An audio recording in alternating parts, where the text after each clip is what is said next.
గారు కూడా ఈ కార్యక్రమానికి విచ్చేయనున్నారు.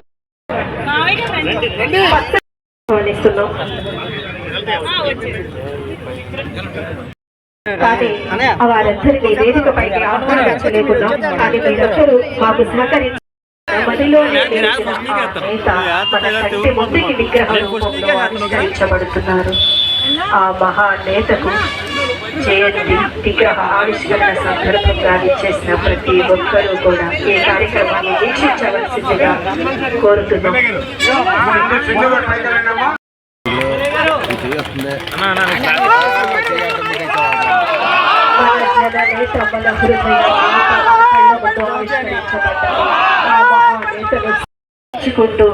ఆయనకి పుష్పాంజలి ఘటిద్దాం.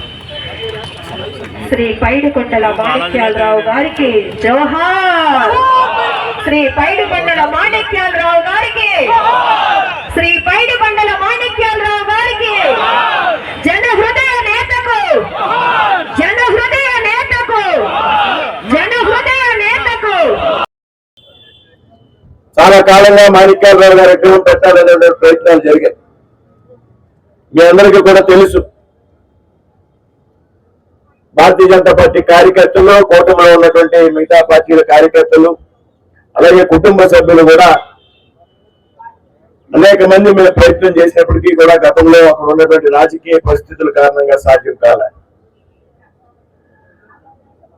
అయితే కూటమి తరపున ఎన్నికైనటువంటి శాసనసభ్యులుగా శ్రీ బొలిశెట్టి శ్రీనివాస్ గారు, అదే కూటమి నుంచి ఎన్నికైనటువంటి మేమిద్దరం కూడా, మీరు శాసనసభ అయ్యారు, నేను కేంద్రంలో మంత్రి అయ్యాను, మాణిక్యాలరావు ఇద్దరికి ఆప్తుడు,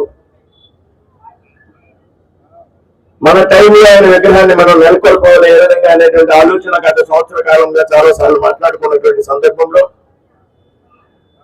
చివరికి ఈ రోజున కార్యరూపం దాల్చడం నాకైతే చాలా ఆనందంగా ఉందనేటువంటి విషయాన్ని సభాపూర్వకంగా తెలియజేస్తూ ఉన్నాను. మిత్రులు, మాణిక్యాలరావు గారు ఆయన నేను వేరు కాదు. వాస్తవంగా చెప్పాలి అంటే 30 సంవత్సరాలు ఒకే ఆర్గనైజేషన్ లో అన్నదమ్ములుగా కలిసి పనిచేసినటువంటి అనుభవం మాది. నాకన్నా దాదాపుగా 7 సంవత్సరాలు పెద్ద. అదొకటి కూడా వయసులో తారతమ్యం లేకుండా, కులం లేకుండా ఇద్దరు ఒకే ప్రాణం అనే మాదిరిగా కలిసి పనిచేసినటువంటి ఒక చక్కటి అనుభూతి నాకు ఈవేళ ఈ అందరికీ కూడా గుర్తు చేస్తూ ఉన్నాను. ఆయన శాసనసభ్యుడైన మంత్రి అయినా, నేను శాసనసభ్యుడైన మంత్రి అయినా అనేక సార్లు నీకు అవకాశం రాలేదు, నీకు భవిష్యత్తులో అవకాశం ఉంటుంది అనేటువంటి పదే పదే నాతో మాట్లాడేవాడు. భక్తుల కారణంగా నీకు అవకాశం రాలేదు, నీకు భవిష్యత్తులో తప్పనిసరిగా నీకు కూడా మంచి అవకాశం వస్తుందని పదే పదే నాతో ప్రస్తావించేటువంటి మాణిక్యాలరావు యొక్క ఎక్కడున్నా కానీ అతని యొక్క స్నేహపూర్వమైనటువంటి ఆశీస్సుల కారణంగా మాత్రమే నేను ఈరోజు మంత్రి అయినటువంటి విషయాన్ని సభాపూర్వకంగా చెప్తూ తక్కువ. ఆ రోజు ఆయనతో పాటు నేను, శ్రీనివాస్ వర్మ గారు, సోమ వీర్రాజు గారు, అదేవిధంగా గోకరాజు గంగరాజు గారు, ఒక తమ్ముడు రాము గారు, అందరూ కూడా సమన్వయంతో చాలా మంది ఆర్ఎస్ఎస్ కార్యకర్తలు చాలా కష్టపడి పనిచేసి ఎక్కడ వివిధ ప్రాంతాల నుంచి వచ్చి కూడా ఒక యజ్ఞంగా చేసి మరి ఆయన గెలుపులో పాత్రదారులైనటువంటి ఆనాడు ఉన్నటువంటి అందరూ కూడా బోగిరెడ్డి ఆదిలక్ష్మి గారు కానీ, శ్రీనివాస్ గారు కానీ, చాలా మందికి తెలియదు ఆ రోజు ఎంతమంది కష్టపడ్డారని మాకు మాత్రమే తెలుసు.